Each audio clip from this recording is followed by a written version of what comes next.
Story 1. Title: The Man in Apartment 302. My name is Linda, and for the past 6 months, I've been renting a small, one-bedroom apartment in a quiet neighborhood on the edge of the city. It's not much old carpets, noisy pipes, but I liked how peaceful it was. Not many neighbors, not a lot of noise. Just me and my routine. Until 3 weeks ago. It started small, harmless even. I came home one night after a late shift and noticed my door wasn't fully latched. I could have sworn I locked it when I left. But I was exhausted, so I brushed it off. Maybe I was rushing. Maybe I was losing my mind. Then, a few days later, I noticed my shampoo bottle had been moved. Again, nothing major. Maybe I pumped it that morning. Maybe it just slipped. But I don't think it did. You see, I live alone. No roommates, no friends, no visitors. I started taking photos of things before I left for work. My bookshelf, my fridge, the placement of my coffee mug on the counter. I checked them when I got home, and that's when I knew someone had been in my apartment. The coffee mug was facing the wrong way. One book was pulled halfway out. Just gone. When I got home, it was back on the shelf like nothing happened. I reported it to the building manager, but he just looked at me like I was crazy, said there was no forced entry, Suggested maybe I was forgetting things. told me it was an old building, and maybe the door didn't latch properly. I bought a cheap camera and hid it in a fake tissue box in my living room. I didn't tell anyone. That night, I couldn't sleep, I lay in bed staring at the ceiling. listening for any noise, any footstep, any door creak. Morning came. I checked the footage. The video was grainy, but clear enough. At exactly 1:17 am, the front door opened. No key, no knock. It just opened. A man stepped inside, Not some masked intruder or burglar.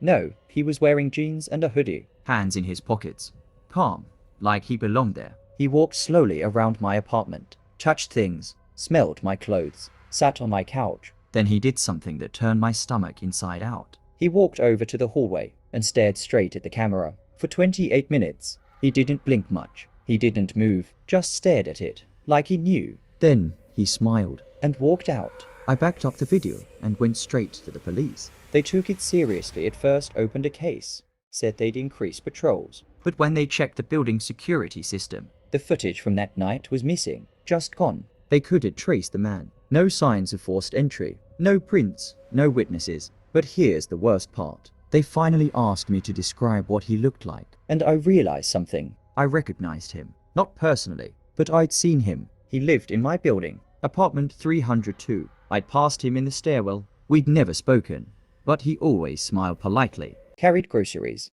Wore a hoodie. That same face. When the police went to question him, the unit was empty. Vacant. Had been for months. No furniture. No renter. No one had been living there. But I know what I saw. They told me I was mistaken. That someone must have been squatting. That maybe I was overworked, stressed. They said they'd keep an eye on the area. Then they left. I moved out the next day. But I kept the footage. And I still look at it sometimes, late at night.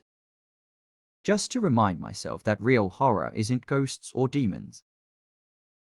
It's a man who stares at you from the shadows of your own home. And smiles. Story 2. Title: My job was to watch security cameras. I wasn't supposed to record what I saw. My name is Andrew.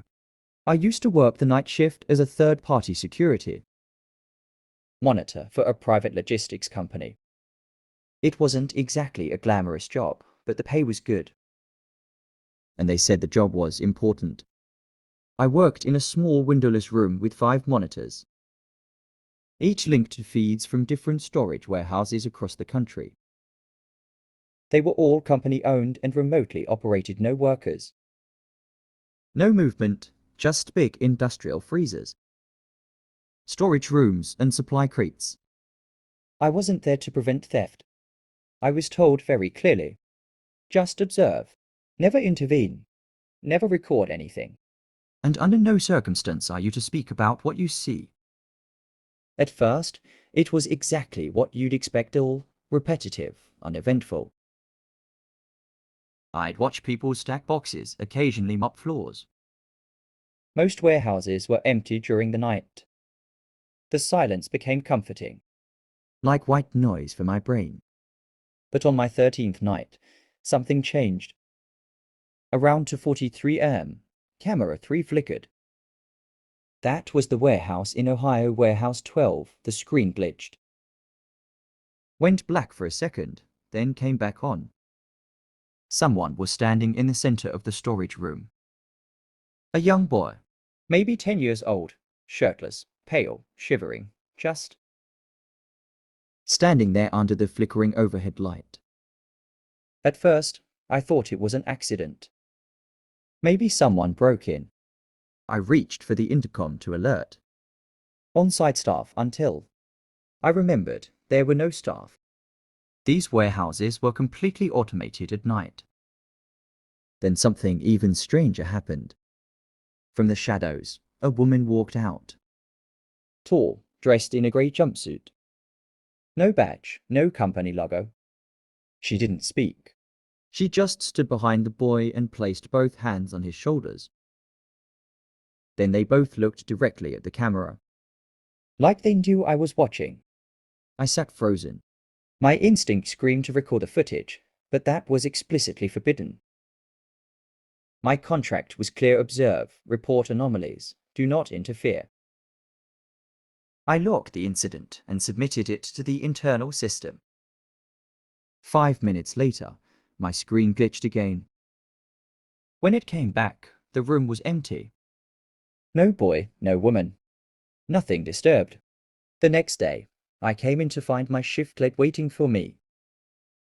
A man in a black suit. Not company uniform. He looked calm, polite, but there was something wrong about how carefully he watched me. He asked about the incident. I explained exactly what I saw, word for word. He smiled and handed me a manila envelope. Inside were 4 still images from the security feed, all of them empty. No boy, no woman. Nothing, he said.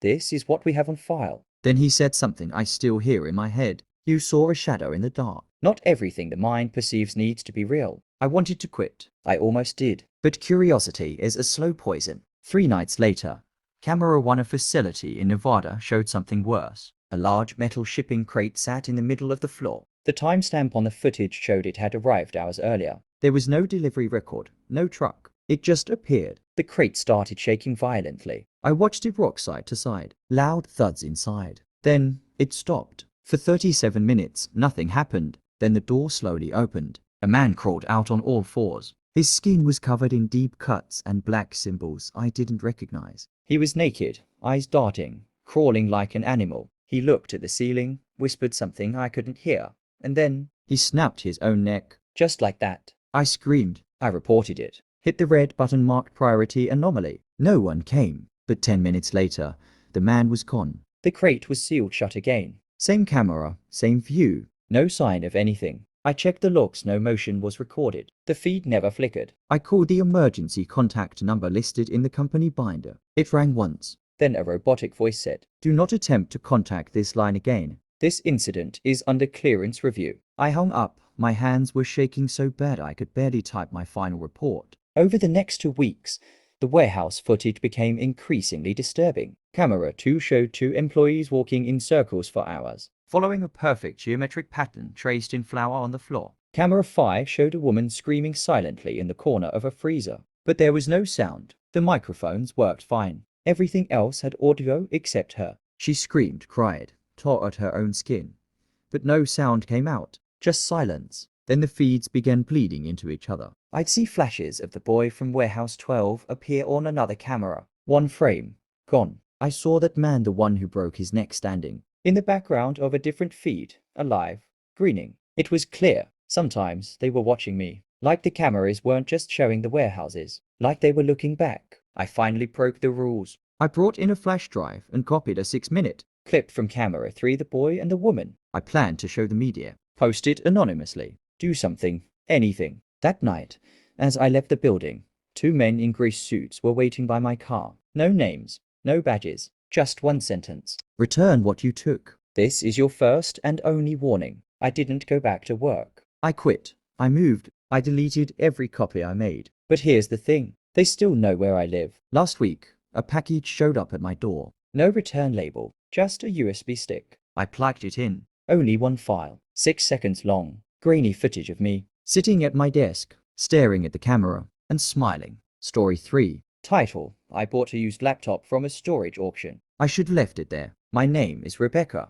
and I've always had a strange addiction to buying random stuff at storage unit auctions. You know, the ones people abandon a storage unit, the company cuts the lock, and the contents get auctioned off to the highest bidder. Most of the time it's junk, old clothes, moldy furniture, busted electronics, but every now and then you strike gold. About 5 months ago, I won a unit that looked promising. A single locker tucked away in the back of an indoor facility. Paid $80 for it. No one else even bid. It was almost completely empty. Just a black backpack, sealed tightly with plastic wrap, sitting in the center of the unit. No furniture, no boxes, nothing else. That should have been the first red flag. Inside the backpack was a used laptop, slim, silver, unbranded. No stickers, no charger, but it turned on, surprisingly. I took it home and plugged it into my universal charger. The login screen didn't have a password, just a single user account called guest. The desktop was completely empty. No apps, no files, except one folder. It was labeled, "Watch Me." At first, I thought it was a prank. Maybe one of those fake jump scare videos or dark web hoaxes. I mean, this kind of setup screams YouTube creepypasta. But curiosity got the better of me. I opened the folder. Inside were hundreds of video files, all labeled with random strings of numbers like security timestamps. Most were only a few minutes long. No context, no names. I clicked on the first one. It showed a man eating dinner in a kitchen. Normal, but I quickly realized something was off. The camera angle was too high. It wasn't a phone or handheld camera. It was a hidden ceiling camera, watching him like a security feed. He never looked at the lens. He didn't know it was there. The next video showed the same man sleeping in his bed. Same room, different night. Same hidden angle. It wasn't just 1 or 2 clips. There were months of this man's life recorded eating, sleeping, shaving, watching TV, all from the same hidden viewpoint. I closed the video and went cold, because this wasn't YouTube content. This was surveillance. The second video I played was a different person. A woman, maybe in her 30s, reading on the couch in her living room. Again, same setup, top-down camera view, no audio. The footage was still quiet, almost peaceful. Then the third video, another man, this one in the shower. That's when I realized none of these people knew they were being watched. These weren't pranks or vlogs. They were being recorded without their knowledge, from inside their homes. I scrolled through the list. There were over 300 video files, all different houses, different people, all unknowingly filmed. I should have reported it then, but I didn't, because I opened one more file, and I wish to God I never did. The video opened on a child's bedroom. Pink wallpaper, stuffed animals, a night light shaped like a unicorn. The time stamp set to 12 a.m. A little girl was sleeping soundly in bed. Then, from the edge of the frame, a door opened slowly. A man walked in, tall, wearing gloves, face obscured by a hoodie. He didn't speak. He didn't rush. He simply walked to the edge of the bed, leaned down, and turned the camera toward the wall. The video ended there. I stared at the screen, heart pounding. I couldn't breathe. I opened the next file. The girl's room again.